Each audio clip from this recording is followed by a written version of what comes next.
I'm 32 now, but when I look back, my childhood feels like a puzzle with half the pieces missing. My parents divorced when I was 13, and it hit me hard. Mom moved across state lines, leaving me and my younger brother, Jake, who's 24 now, with Dad. Those early years were rough. Dad was always working, trying to keep us afloat, and I felt like I had to step up. I'd make sure Jake got to school, had dinner, did his homework. I wasn't just a sister. I was more like a second mom. It was me, Jake, and our half-brother Tony, who's 28, from Dad's earlier marriage. Tony was always around, and we got close, leaning on each other through the chaos of a broken home. 5 years ago, Dad met Lisa, and everything shifted again. Lisa came with 2 daughters, Gabby, who's 19, and Erica, now 12. At first, I tried to welcome them. I wanted us to be a family. But Gabby was trouble from the start. She'd had a kid at 15, can you imagine? And handed the baby over to Lisa to raise. I heard whispers about her wild teenage years, and it made me wary. She'd show up to family dinners with this attitude, like she didn't care about anyone but herself. Erica, the younger one, was sweet but quiet, always in Gabby's shadow. I felt bad for her. But Gabby, she rubbed me the wrong way. Living in this new blended family was like walking on eggshells. Dad was so focused on making Lisa happy that he didn't see how Gabby's behavior stirred things up. I'd try to keep the peace, organizing family barbecues or game nights, hoping we'd all click. But Gabby would saunter in, loud and attention-grabbing, and I'd feel like an outsider in my own home. Jake and Tony felt it too, but they'd shrug it off, saying, "That's just Gabby." I couldn't let it go so easily. I wanted our family to work, but every time Gabby was around, it felt like she was pulling us apart. I remember one Christmas, just after Lisa moved in, when Gabby, then 14, got into a screaming match with Lisa over some boy. I had to step in, calm things down, and get Erica out of the room. It was exhausting, always playing referee. I'd lie awake at night, wondering why I had to hold everything together. Dad would say, "We're a family now. Kiddo, we make it work." But it didn't feel like a family. It felt like a job I never signed up for. And Gabby, with her reckless vibe, was making it harder every day. Looking back, I think that's when I started to resent her, even if I didn't admit it then. As time went on, Gabby's presence in our family went from annoying to outright disruptive. It started small little things at family gatherings that set my teeth on edge. She'd laugh too loud, bat her eyes at the wrong people, or wear outfits that screamed for attention. I tried to brush it off, telling myself she was just young, maybe insecure. But it wasn't just me noticing. Jake would roll his eyes, and Tony would get quiet, like he was bracing for trouble. Gabby had a way of turning a barbecue or a birthday party into her personal stage, and I hated how it made our family feel like a circus. The worst came a few months ago at Dad's big summer get-together. Tony was there with his wife, Sarah, who's sweet but shy. Gabby, though, zeroed in on Tony like nobody else was in the room. She'd sidle up close, offering him beers, giggling at his jokes a little too hard. I saw Sarah's face tighten, but she didn't say anything. Then Tony went to use the bathroom, and Gabby, cool as you please, said she needed the one in Dad's bedroom. When Sarah realized Tony had been gone too long, she went looking. She found them together in that bathroom. Door locked, Sarah left in tears, and by the end of the month, she and Tony were done. Divorced. Because of Gabby. I was furious. Tony was my brother, and Sarah was family. Gabby didn't just cross a line, she stomped all over it. I couldn't look at her without seeing the chaos she'd caused. Dad tried to smooth it over, saying Gabby was going through a phase, but I wasn't buying it. She was 19, not a kid, and she knew exactly what she was doing. I started dreading family events, knowing she'd be there, stirring up trouble. It felt like she was mocking everything I'd worked for, keeping our family together after the divorce, holding on to what little stability we had. Then I met Kevin, my boyfriend, about a year ago. He's 32, steady, the kind of guy who makes you feel safe. He fit right in with Jake and Tony, grilling burgers, joking around. I thought maybe, just maybe, Gabby would back off with him. But no, she'd show up at family dinners, tossing her hair, asking Kevin if he wanted another drink. I'd catch her watching him, and it made my skin crawl. She's done this before, I'd think, picturing Tony and Sarah, Kevin would just smile politely, but I could tell he was uncomfortable. I started feeling this fierce need to protect him, like I had to shield him from whatever game Gabby was playing. One night, after Gabby accidentally brushed against Kevin at a family game night, I lost it. I can't believe she's doing this again. Right in front of everyone. I fumed to Jake later. He nodded, but said, "You gotta let it go." "What's this?" She thrives on the drama, but letting it go felt like letting her win. Every flirty glance, every too close moment, was like a dare. I was sick of it, sick of her tearing into my family like it was nothing. I didn't know it then, but that anger was building toward a breaking point, one that had come crashing down soon enough. With Gabby's behavior weighing on me, I was already on edge when we got invited to my younger brother Jake's gender reveal party last weekend. It was supposed to be a happy day. Jake, 24, and his girlfriend were expecting their first kid, and the backyard was decked out with blue and pink balloons, a big cake, and a grill going strong. Family and friends were laughing, kids running around, and for a moment, I thought maybe we could just enjoy ourselves. Kevin was there, helping Jake at the grill, looking relaxed in his jeans and flannel. I wanted to soak it all in, but then Gabby showed up, right away. She zeroed in on Kevin. She plopped down on a lawn chair across from him, crossing her legs in this exaggerated way, her skirt riding up. "Want a beer?" "Keve," she called, holding one out with a smirk. Kevin waved her off politely, but she kept at it, bringing him a whiskey next, leaning in close. My stomach churned. I tried to focus on the party, chatting with Jake's girlfriend, but my eyes kept darting to Gabby. Then she got up, sauntered over to the grill, and started rubbing Kevin's shoulders, saying, "You're so good at this." I saw red. The chatter around me faded, and all I could hear was my own heartbeat. I'd had enough. I marched over, my hands shaking, and let it rip. "That's right. Keep acting like the two-bit whore that you are." My voice cut through the party like a knife. The music seemed to stop, and everyone turned to stare. Gabby's face crumpled, her eyes welling up with tears, and she ran inside, sobbing. Kevin froze, his spatula midair. The silence was deafening, broken only by a kid asking, "What's a whore?" I stood there, chest heaving, feeling every eye on me. Then Dad stormed over, his face red. "What's wrong with you?" he snapped. "Gabby's pregnant. She's emotional. You could have just pulled Kevin away instead of making a scene." His words stung, like I was the one in the wrong. Lisa, Gabby's mom, was comforting her inside, and I could hear Gabby's muffled cries through the screen door. Jake tried to lighten the mood, cracking a joke about the cake, but the party was ruined. People started leaving early, whispering as they went. Back home, I couldn't sleep. I was still furious at Gabby. How dare she go after Kevin, after what she did to Tony. But part of me felt sick about what I'd said. The look on her face, the way everyone stared, it kept replaying in my head.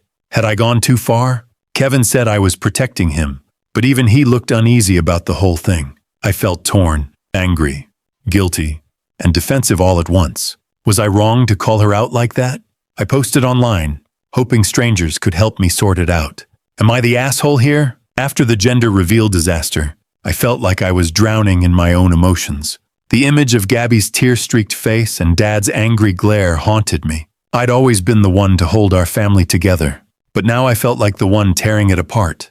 Dad's words, "You could have just pulled Kevin away," kept echoing, making me question myself. Was I really the bad guy here? I barely spoke to him or Lisa afterward, and the silence between us grew heavy, like a wall I didn't know how to climb. At home, I was a mess. The stress from the party triggered migraines that left me curled up in a dark room, head pounding.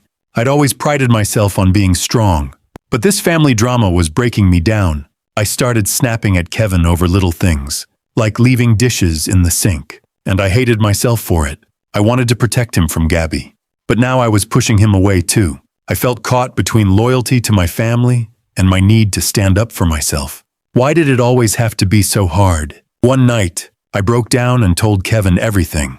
We were sitting on the couch, the TV muted, and I just let it spill. "I'm so mad at Gabby, but I feel awful about what I said. And Dad, he's acting like I'm the problem." Kevin listened, his hand on mine, and then said, "You were defending me, and I love you for that.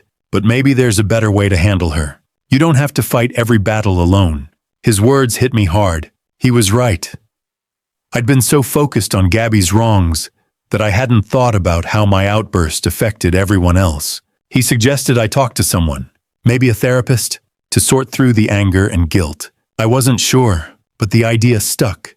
The migraines kept coming, and I started noticing how much this mess was wearing me out. I'd lie awake, replaying the party, wondering if I'd been too harsh. Gabby's behavior was awful, no question, but calling her a two-bit whore in front of everyone, that wasn't me, or was it? I felt like I was losing myself, stuck between who I wanted to be and who I'd been in that moment. I needed answers, but Dad wasn't talking, and Jake was too busy with his new baby to weigh in. Tony texted me, saying he was sorry for the drama with Gabby and Sarah, but it didn't fix how alone I felt. Desperate for clarity, I turned to the internet. I posted about the party online, laying out what happened and asking, "Am I the asshole?" I didn't expect much, but I hoped strangers could help me make sense of it. As I hit post, I felt a mix of relief and dread. I wanted to be right, to know I'd done the right thing by calling Gabby out. But deep down, I was starting to wonder if I'd let my anger get the best of me. I needed to figure out who I was in this mess, and how to move forward without losing what was left of my family. Still reeling from the gender reveal mess, I couldn't shake the knot in my stomach. I kept seeing Gabby's tears, Dad's scowl, and that awful silence after I called her a two-bit whore. My migraines were worse, and I was a wreck. Kevin noticed and sat me down the next night. Our kitchen table littered with takeout boxes. "You gotta talk to your dad," he said, his voice gentle but firm. "This is eating you up." I didn't want a dad had taken Gabby's side, and it hurt. But Kevin was right. I couldn't keep stewing.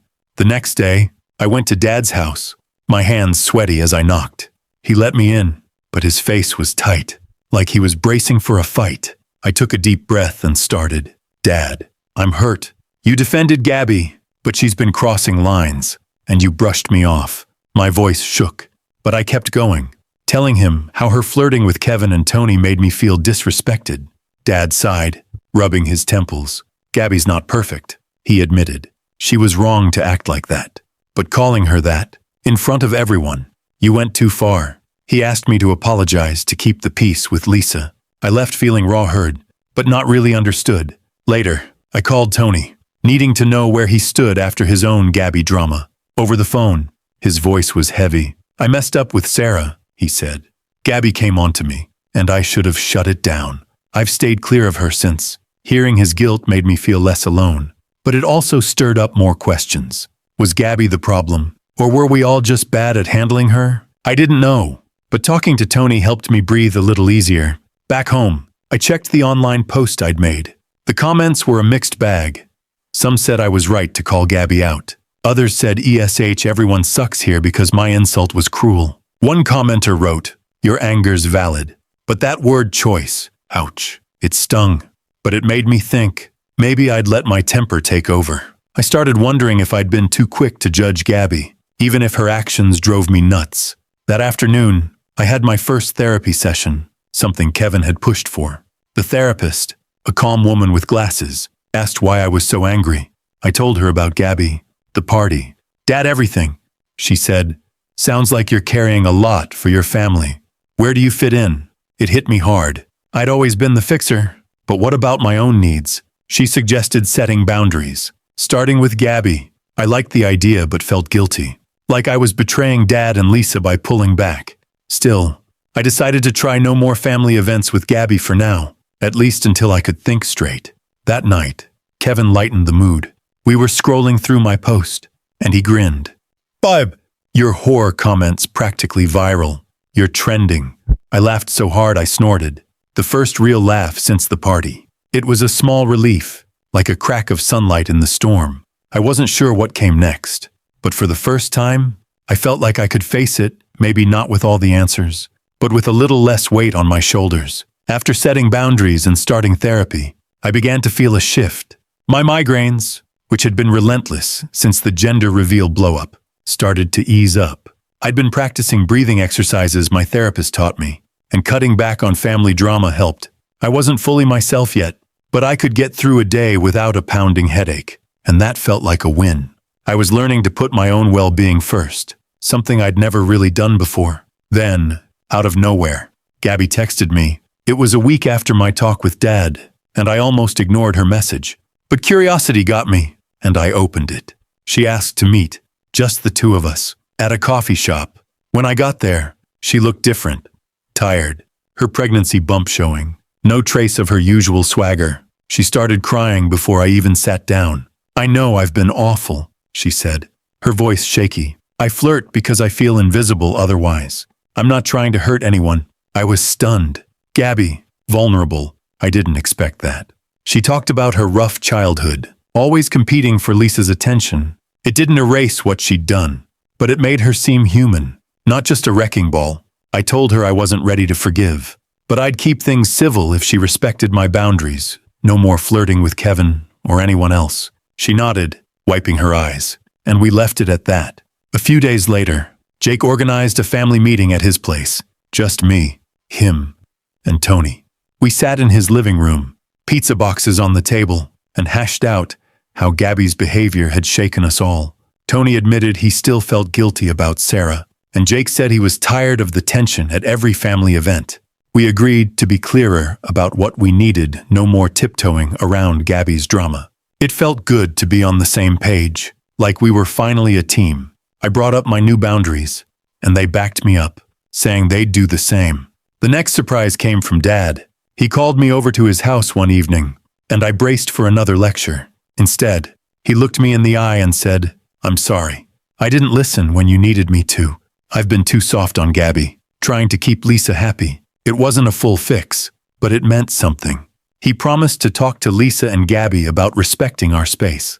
I didn't know if it'd stick, but for the first time, I felt like he saw my side. Online, the comments on my post kept rolling in. Some called me a hero for standing up to Gabby. Others said my words were too harsh. One comment stuck with me. Gabby's actions were a boundary violation. But your reaction escalated things. That phrase, boundary violation, clicked. It gave me a way to name what Gabby had done without feeling like I had to explode.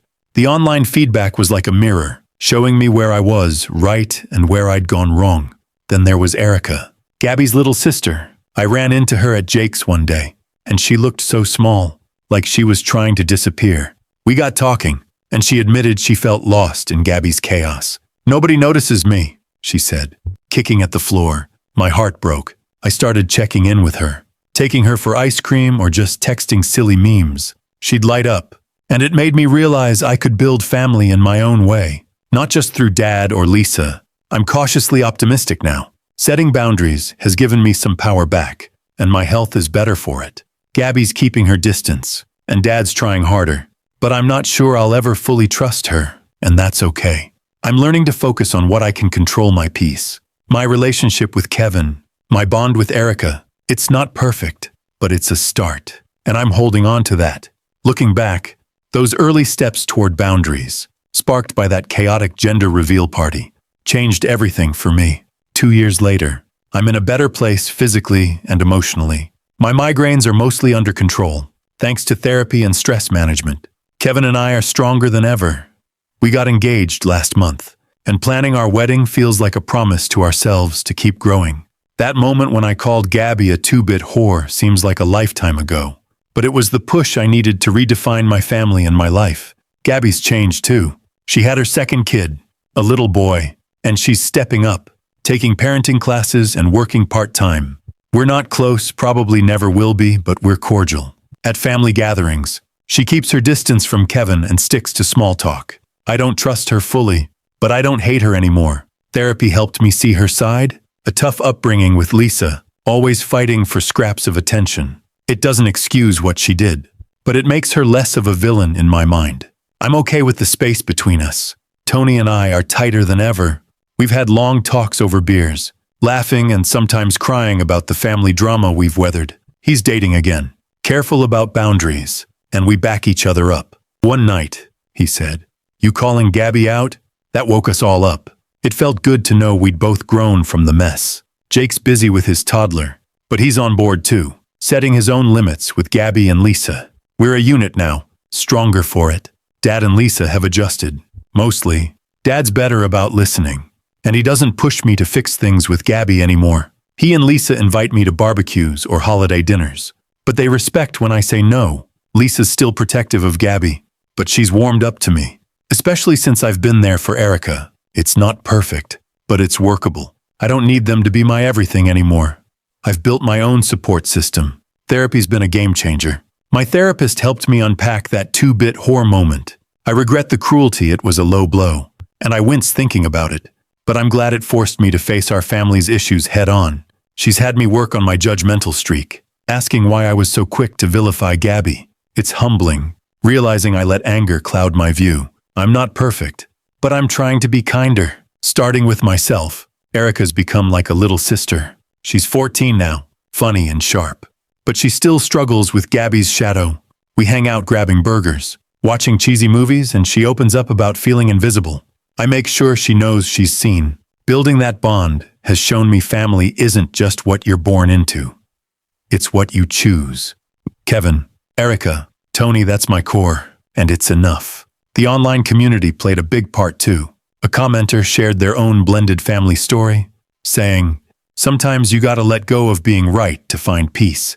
That stuck with me. Reading others' experiences helped me reframe mine, and I'm grateful for the strangers who chimed in. It's why I'm sharing this update, hoping it helps someone else. I'm resilient now, in a way I wasn't before. I prioritize my health, my engagement with Kevin, and the people who lift me up. Gabby and Dad are part of my life, but on my terms, low contact, civil, no pressure. I've accepted their flaws, and mine too. Life's messy, but I've learned to carve out my own space in it, and that feels like freedom.